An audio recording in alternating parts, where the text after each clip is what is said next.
Hello everyone. આજના આ વિડીયોની અંદર આપણે what is variable and scope of variable in PHP વિશે સમજશું.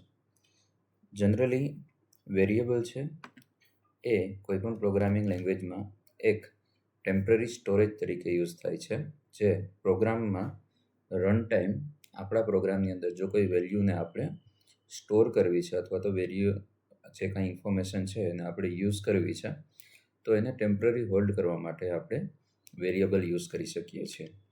પીએચપીની અંદર આપણે જ્યારે કોઈ વેરિયેબલ બનાવશું આપણા પ્રોગ્રામની અંદર, ત્યારે એનો યુઝ આપણે કોઈપણ પ્રકારની ઇન્ફોર્મેશન સચ એઝ એજ, કોઈનું નામ, કોઈનું સિટી નેમ, કોઈનું એડ્રેસ, આવી બધી જે કાંઈ ઇન્ફોર્મેશન જે પ્રોગ્રામમાં આપણે રન ટાઈમ જરૂરિયાત પડે એવી ઇન્ફોર્મેશનને આપણે સ્ટોર કરવા માટે થઈ અને વેરિયેબલ બનાવી શકીએ.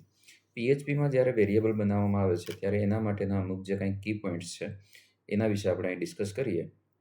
તો સૌથી પહેલાં વેરિયેબલ જ્યારે બનાવવામાં આવે છે ત્યારે આપણે પ્રોગ્રામની અંદર જે બધું મેન્શન કરતા જઈએ યુઝિંગ કમેન્ટ, અને એમાં જ આપણે સાથે સાથે વેરિયેબલ સ્કોપ અને વેરિયેબલનું એક્ઝામ્પલ જોશું. તો આપણે અહીં પ્રોગ્રામનું નામ આપશું variable example dot PHP.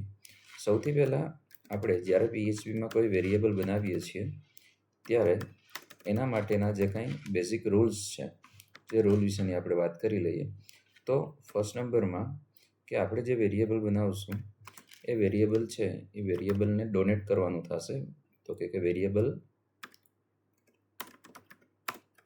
Name donate with $. આપણા વેરિયેબલનું નામ છે એ $થી સ્ટાર્ટ થશે. સેકન્ડ પોઈન્ટમાં આપણે જોઈએ તો આપણે variable name must be start with alphabet or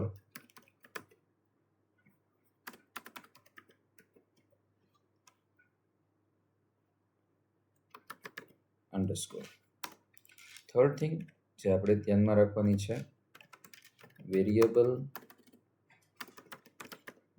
name not start with any symbol or digits. વેરિયેબલનું નામ છે એ ડિજિટથી કે નંબરથી સ્ટાર્ટ થવું જોઈએ નહીં. Variable name not have any special or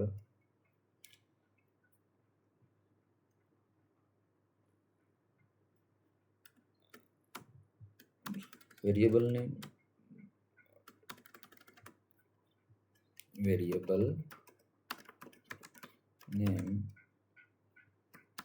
not contain any reserved keywords. તો આટલી બાબતોનું આપણે ધ્યાન રાખવાનું છે. અને લાસ્ટ એક બાબત, variable name not contain any white space. આટલી બાબતોનું આપણે ધ્યાન રાખવાનું છે. વેરિયેબલ નેમ સ્ટાર્ટ થવું જોઈએ $થી. વેરિયેબલની અંદર $નું નેમ આવી જાય છે પછી કોઈ આલ્ફાબેટ કે અંડરસ્કોરથી જ એનું નામ સ્ટાર્ટ થશે. તેના આફ્ટર એની અંદર કોઈ સિમ્બોલ કે કોઈ ડિજિટ્સ સ્ટાર્ટમાં ન આવી શકે. વેરિયેબલ નેમ એની અંદર કોઈ પણ પ્રકારના રિઝર્વ કીવર્ડ યુઝ ન થઈ શકે અને એની અંદર કોઈ પણ વ્હાઇટ સ્પેસ પણ આવી શકે નહીં. તો આટલી બાબતોનું આપણે ધ્યાન રાખવાનું છે. હવે આપણે પ્રોગ્રામની અંદર કોઈ એક વેરિયેબલ બનાવવો છે તો આપણે આ રીતના $, આફ્ટર વેરિયેબલ નેમ, અને અહીંયા આપણે કોઈ પણ નામ એને આપી શકીએ છીએ. પ્રિન્ટ કરવા માટે આપણે એકો ફંક્શન યુઝ કરી અને વેરિયેબલને જો આ રીતના કોલ કરાવીએ તો ત્યાં એનું નેમ છે પ્રિન્ટ થઈ જશે. પ્રોગ્રામને રન કરવા માટે ઝેમ સર્વરની અપાચે સર્વિસ સ્ટાર્ટ કર્યા પછી localhost/bca અને એની અંદર આપણા પ્રોગ્રામનું નામ આપ જોઈ શકો છો કે આપણે અંદર જે વેલ્યુ સ્ટોર કરેલી હતી અહીંયા આવી ગઈ છે. તો આ રીતના આપણે વેરિયેબલ બનાવી અને વેરિયેબલમાં કોઈ પણ વેલ્યુ સ્ટોર કરી શકીએ છીએ. તો આ છે નોર્મલ ફંડા અબાઉટ વેરિયેબલ. હવે આની અંદર જ આપણે જોઈએ છીએ સ્કોપ ઓફ વેરિયેબલ. તો આપણે કહી શકીએ કે આપણા પ્રોગ્રામમાં વેરિયેબલના બે સ્કોપ હોય છે. ફર્સ્ટ હોય છે ગ્લોબલ સ્કોપ અને અનધર વન છે એ છે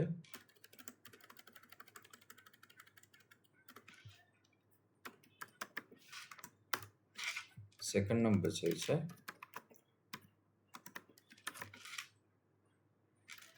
લોકલ સ્કોપ. ગ્લોબલ સ્કોપ કેને કહી શકાય? તો કે ગ્લોબલ સ્કોપ એટલે આપણી જે ફાઇલનો સ્કોપ છે, જેમાં આપણો આખો પ્રોગ્રામ છે એને આપણે ગ્લોબલ સ્કોપ કહેશું, અને આપણે જે ફંક્શન બનાવશું એને આપણે લોકલ સ્કોપ કહી શકશું. તો આ બે પ્રકારના આપણી પાસે સ્કોપ છે. એકને કહેવાશે ગ્લોબલ અને બીજાને કહેવાશે લોકલ. એક એક્ઝામ્પલથી આ બંને વસ્તુને સમજવાનો પ્રયાસ કરીએ.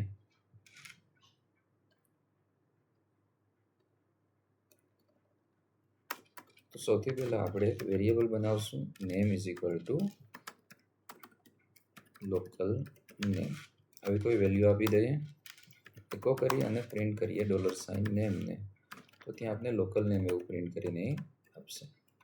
હવે આપણા પ્રોગ્રામમાં એક ફંક્શન બને છે અને ફંક્શનનું નામ છે શો. હું આ ફંક્શનની અંદર અહીંયા એ જે નેમની વેલ્યુ છે એને પ્રિન્ટ કરવાની ટ્રાય કરું છું. હું લખું છું inside function, then after break line, semicolon, અને ત્યાં સ્ટાર્ટિંગમાં પણ આપણે નવી લાઇનમાં પર આપણા આઉટપુટને લઈ જવા માટે આપણે બ્રેક લાઇનનો યુઝ કરશું. તો અહીં તમે જોઈ શકો છો કે હવે આપણે અહીંયા ઇનસાઇડ ફંક્શન એક મેસેજ આપ્યો છે અને ત્યાં આપણે એકો કરી અને આપણા નેમની વેલ્યુને પ્રિન્ટ કરવાની ટ્રાય કરીએ છીએ. આપણું જે યુડીએફ આપણે બનાવેલું છે એ યુડીએફને હવે આપણે કોલ કરાવવું જશે. તો યુડીએફનું નામ છે શો, તો આપણે એને કોલ કરીએ છીએ. આપ જોઈ શકો છો પેજને રિફ્રેશ કરીએ છીએ ત્યારે ઇનસાઇડ ફંક્શન એવો મેસેજ મળે છે, પણ એના પછી 16મી લાઇનમાં આપને કોઈ વેલ્યુ જે અહીં આપણે પ્રિન્ટ કરવાની ટ્રાય કરીએ છીએ મળતી નથી. તો અહીંયા થાય છે એવું કે વેરિયેબલ બનેલો છે પણ અહીંયા કોલ થઈ શકે છે, જ્યારે અહીંયા કોલ થઈ શકતો નથી. તો આ બંને સ્કોપ અલગ અલગ હોય છે. આ જે છે વેરિયેબલ બનેલો એને કહેશું આપણે ગ્લોબલ વેરિયેબલ, કારણ કે એ ગ્લોબલ સ્કોપમાં બનેલો છે.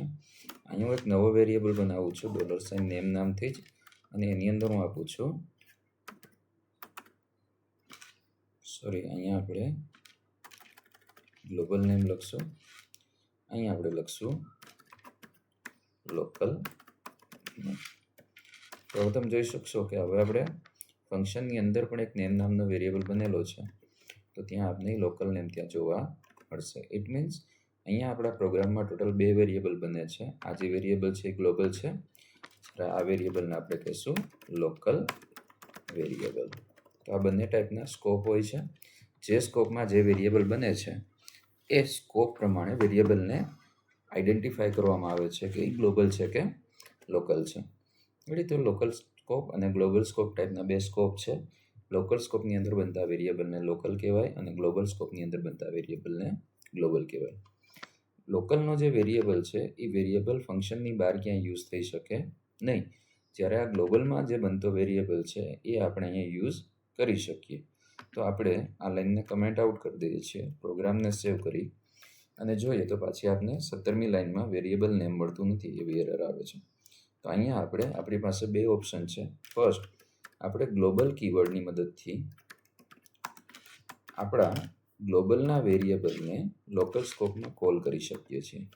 આ જે ગ્લોબલ વેરિયેબલ બનેલો હતો એને આપણે ગ્લોબલ કીવર્ડની મદદથી અહીંયા અગેન આપણા લોકલ સ્કોપને કીધેલું છે કે ભાઈ કોઈ વેરિયેબલ નેમ નામનો બનાવવાનો નથી, પણ જે ગ્લોબલમાં બનેલો છે એને આપણે અહીંયા યુઝ કરવાનો છે. તો આપ જોઈ શકો છો કે હવે આપણે ગ્લોબલનો વેરિયેબલ જે હતો જેમાં ગ્લોબલ નેમ હતું એ જ આપણે ફંક્શનની અંદર પણ મળે છે.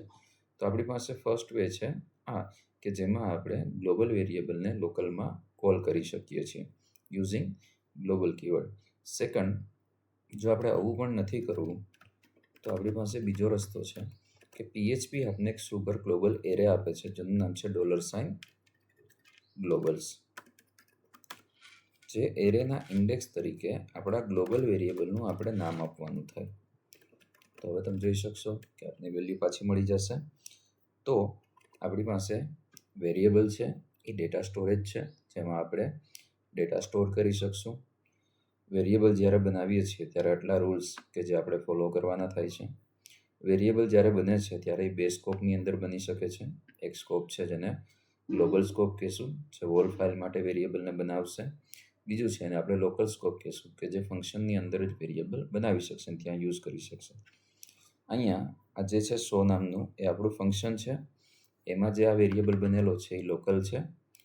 આ જે છે એ ગ્લોબલમાં બનેલા વેરિયેબલને આપણે અહીંયા એક્સેસ કરીએ છીએ, અને આ પણ આપણે ગ્લોબલ વેરિયેબલને જ અહીંયા એક્સેસ કરીએ છીએ. લોકલમાં બનેલો જે વેરિયેબલ હશે એ માત્ર ફંક્શનમાં યુઝ થશે, ફંક્શનની બહાર ક્યાંય યુઝ થશે નહીં. જ્યારે ગ્લોબલમાં બનેલો વેરિયેબલ છે એ ગ્લોબલમાં એઝ વેલ એઝ લોકલમાં યુઝ કરી શકાય છે.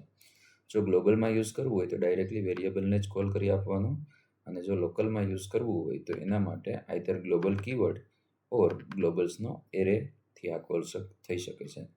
આઈ હોપ તમને વેરિયેબલ અને સ્કોપ ઓફ વેરિયેબલ સમજાઈ ગયો હશે. Thank you so much.